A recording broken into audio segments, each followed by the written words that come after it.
Again, chapter 31, Tornado Touchdown Time. Somehow Kat found a way back to the tube. She stomped up the high street, with me trying to keep up and my hand flapping.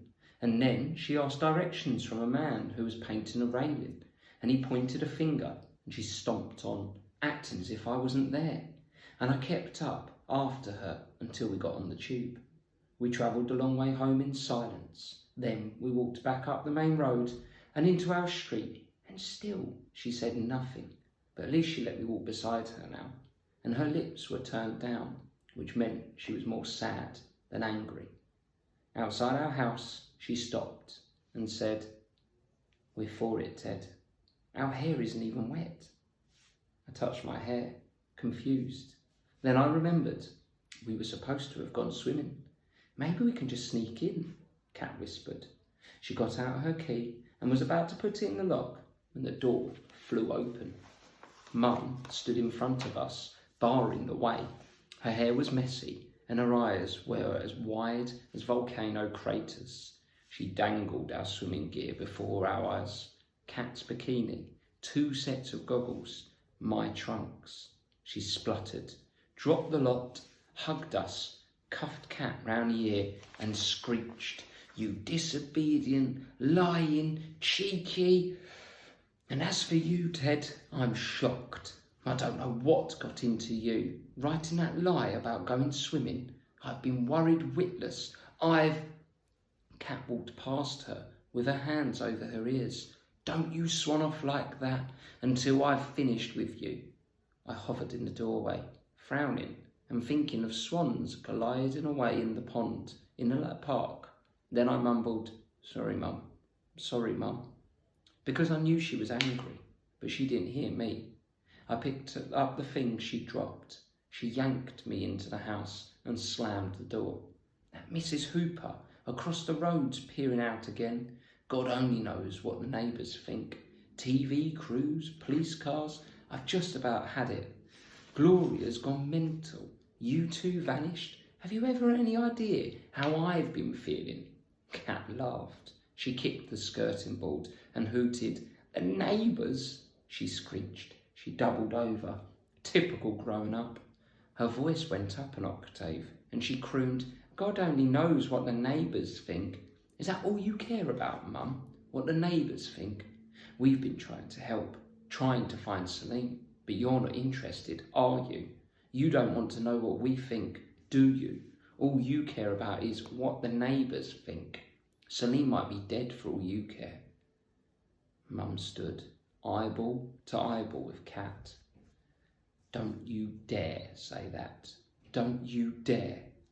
Mum's hand darted up as if to hit Kat hard on the cheek, but it froze a centimetre off target. Her voice trailed off. The temperature in the hallway seemed to plummet to -30 degrees.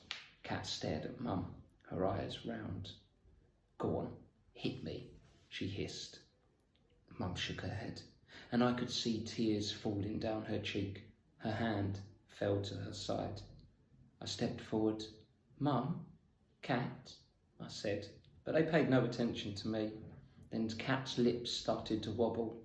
She pushed Mum out of the way, wailing, "I hate you, I hate you." She ran upstairs, tripping halfway. "Hate you, hate you." A bedroom door slammed, then something upstairs crashed.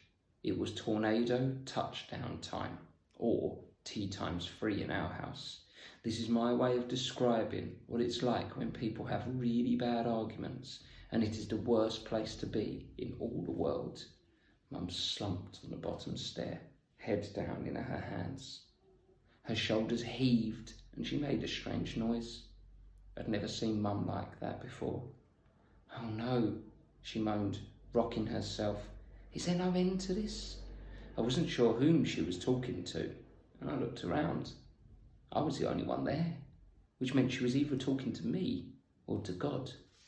Oh God, she said. So it was God, not me, and I was free to go.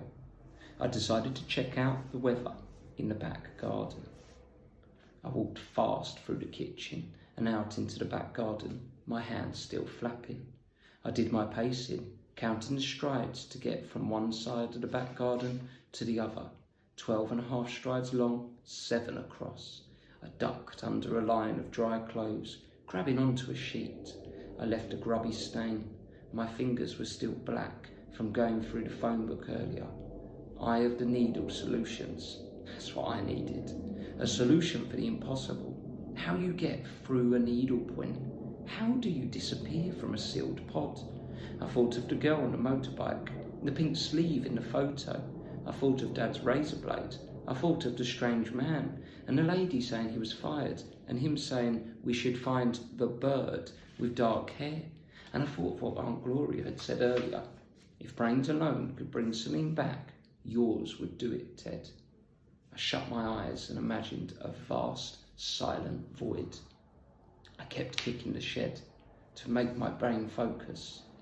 By the 87th kick, I was empty inside, and a kind of solar wind arrived in my brain. A storm of charged particles rushed through my head, like lightning, giving off strange flashes of coloured lights. A picture formed.